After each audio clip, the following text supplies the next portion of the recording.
You may feel fired up for 10 minutes after this little talk, but you're not going to feel fired up forever. You need to put systems in place. You need to get discipline. And like Justin says, you need to get an atmosphere of people around you who are going to keep you accountable and not make it easy for you to continue to be a fucking nobody. And then you're going to fix your life. Otherwise, you're going to stay a nobody. How do you be successful as a man? We'll talk about it. First thing, you need freedom, because you ain't a man if you're not free. If you're working your ass off, you're a slave.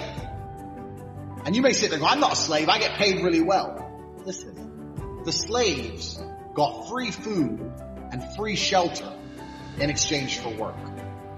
Now all they've done is got rid of the food and shelter deal, give you dollars, which you spend on food and shelter. And you basically have nothing left. So you're still a fucking slave. So first thing you need is freedom. If you're not free, you're not a man. First, you're not a successful man. So you should always be working towards freedom. And I mean freedom with your time.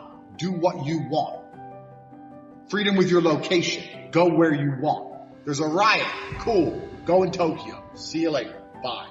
Going to Australia. See you later. Bye. Freedom, one thing.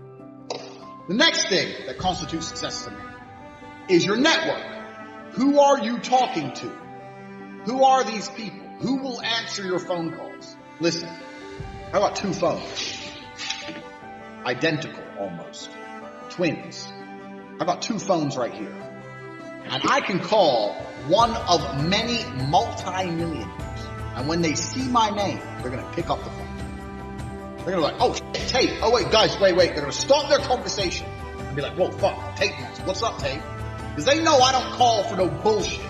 They'll be like, oh, money phone free. So I can call multi-millionaires right now. I can have the best idea in the world. I can call a bunch of multi-millionaires right now and say, look, I need 100 mil. Here's my idea. Boom, boom, boom, boom, boom. We can make something happen.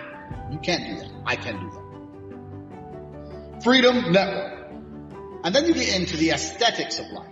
For people to view you as successful, you need good body language. You need physical presence. A man who's not dangerous. A man who has no physicality.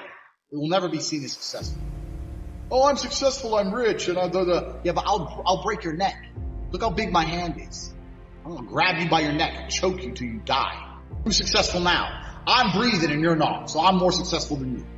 So you can't be a little bitch. And I understood this from a young age as well. So I'm sitting there at a young age thinking, I need to get a network of high net worth individuals who are, or not even rich men, but men who are driven, men who are making money, and I need to find a way to talk to them, work for them, learn what they know so I can become one of them. I need to get body language and physicality. I need to become big and dangerous. I need to be able to display that without saying it. I need women in love with me. I need beautiful women who adore me. I need these things because this is what shows the world I'm the fucking dog. So I'm sitting there and I understand what I need. And I knew this at 21, 22.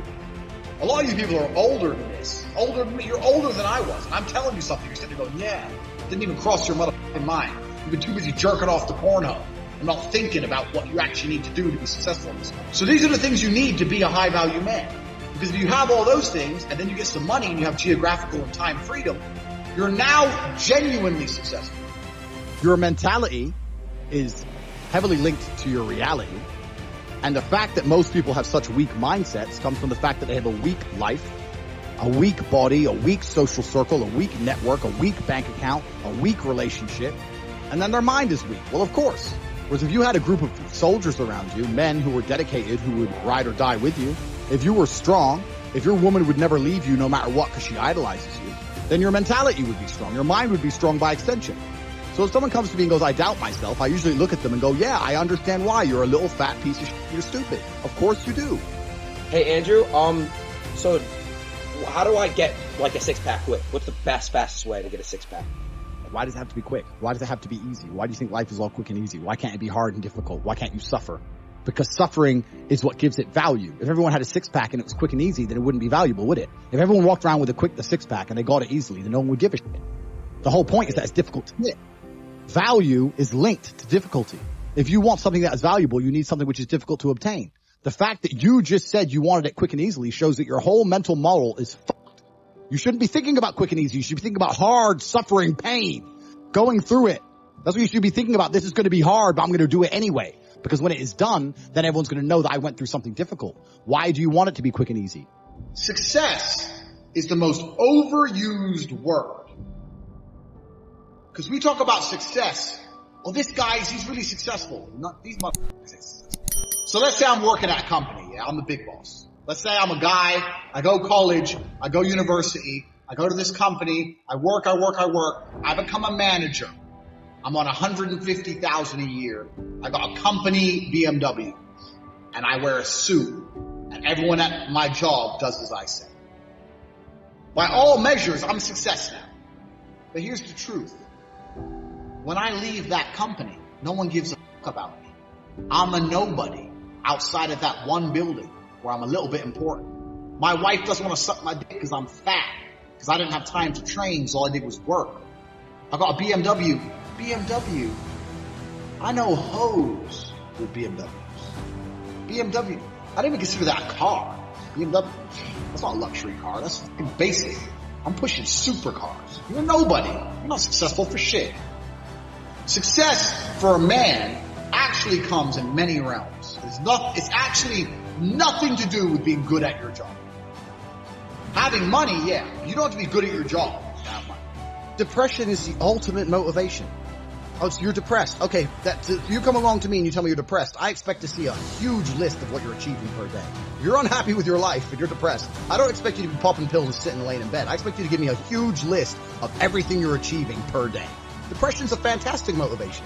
But people are told the opposite. No, you feel depressed, that's wrong. You should be happy anyway. Take the pills, stay home, take some time off. Complete garbage. You're depressed? Okay, get up, go for a run, lift more weights, make more money, get a second job, get more girls. Like, you can outrun depression. I'm a man who's always believed, and I think every man understands this, action over inaction. And I think it was General Patton who said, a good plan today is better than a perfect plan tomorrow. You gotta do something, and you gotta do something fast. Yeah. You're just sitting around talking about it and hoping for things to get better. I don't know about you gentlemen, but every time I ran out of money in my bank and I thought I'm gonna sit around and hope for something to come, it never really worked out. Right. It never worked out, it's like you can't be sitting around waiting for things to happen to you. Also, I think, especially in the West, a lot of people's problems are all in their mind. And I'm not saying that mental conditions aren't real, because absolutely some are. But I try and explain to people, look, the only thing on the planet you have genuine control over is your state of mind. Like, you can't even control your health. You might get hit by lightning. You can't control other people. You can't control the weather. You can't control anything. The only thing you can affect in genuine real time is how you feel in your head. If someone comes to me and goes, oh, I get really shy and anxious, I'll say, so? Right. Like, not, oh, okay, that must be horrible. No, so? Do it anyway. Yeah, but I'm shy. I don't care. No one cares. The whole world doesn't care. Nobody cares. If you could drop dead tomorrow, the world wouldn't care. The sun's still going to rise. People are still going to go to work. So you're going to sit there and worry about speaking? When people come to me and say, I'm not happy, I say, why should you be happy? And we're all adults here.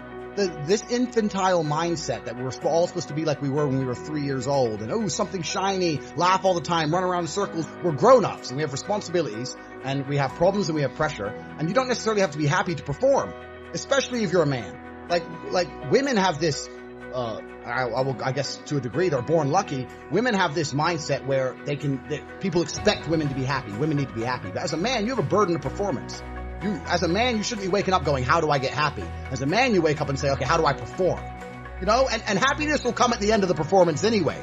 But if your number one goal as a man, if your number one mission in life is just to be happy, that's going to be an extremely vaporous existence, and you're not going to be a man of substance. The men of substance out there are not necessarily happy people. Mike Tyson wasn't happy when he was smashing people's faces in.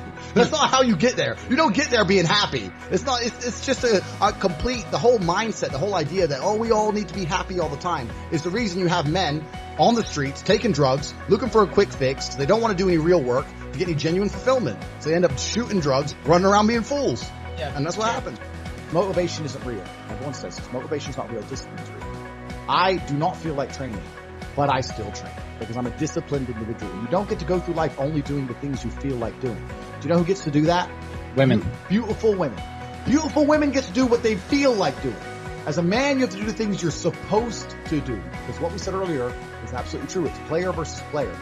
And I wake up and I decide, even though I don't feel like working, I'm going to work my ass off.